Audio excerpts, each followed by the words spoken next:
Hi, this is Mr. Whaley, and I'm going to record a video about my project style and grades. So what is this video about?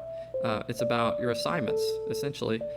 My project style with how those assignments are organized, and your grades, which are important to you, I'm sure. But why am I doing it? Well, I'm doing it because I want to empower students to take their success into their own hands. I want you to not have a mystery about how assessment for you happens. How am I going to do that? I'm going to share two examples of many projects. One example that you should have already done, and another example that you're in the midst of right now, or about to finish. So first of all, the system set, many of you are familiar with, and that it's 2.1 in Google Classroom.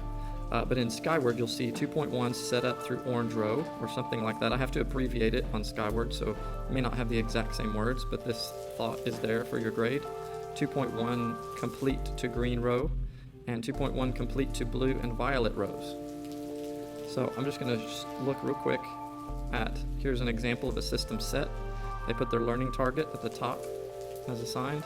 They put the short version. The student will analyze the relationships between structure and function by choosing a body system, researching it according to the template, and that's where you get the red, orange, yellow, green, blue, violet, and then reporting on your system, which is where we're at right now. But first, let me go through the day 1, day 2, day 3, essentially your 3 grades. So if you had the red and orange rows set up, didn't matter what system you had, and you had it set up, even if this information wasn't complete, but clearly you were putting the right kind of information in at that point, then you got 100. Then the next grade, at the end of the next day, you should have had the yellow and green rows completed.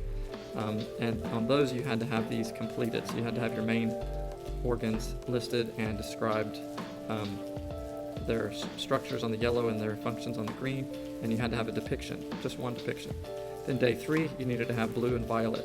And the blue clearly was our most difficult, challenging one.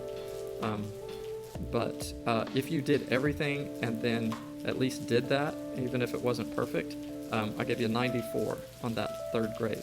So let me just, and look, the student put their links to where they got their information.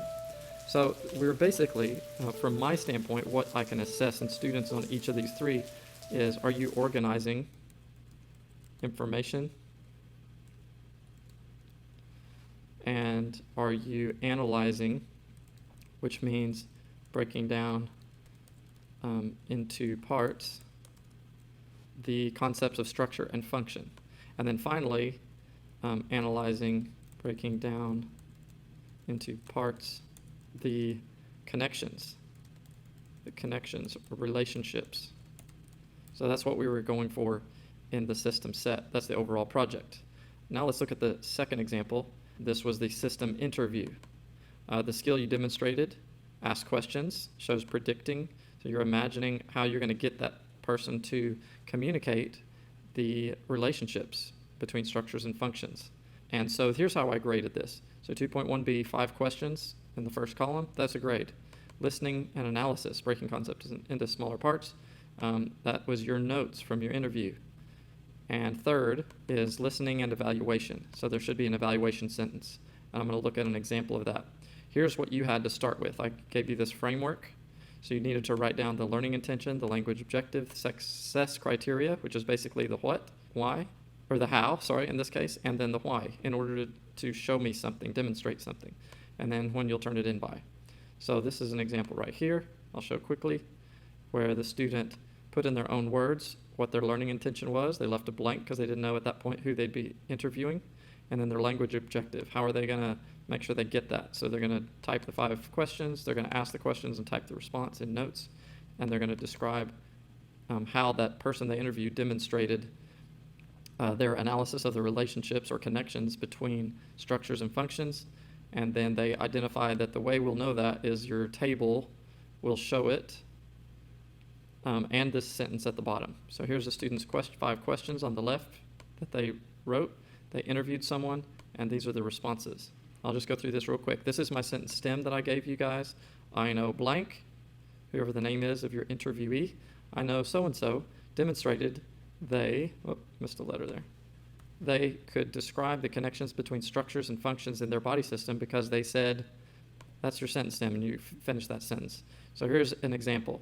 Ino Gaudensia demonstrated analysis of the relationships between structures and functions because she explained how food is able to be digested even when the body is upside down, because the digestive system works with muscles rather than gravity to digest food in the body.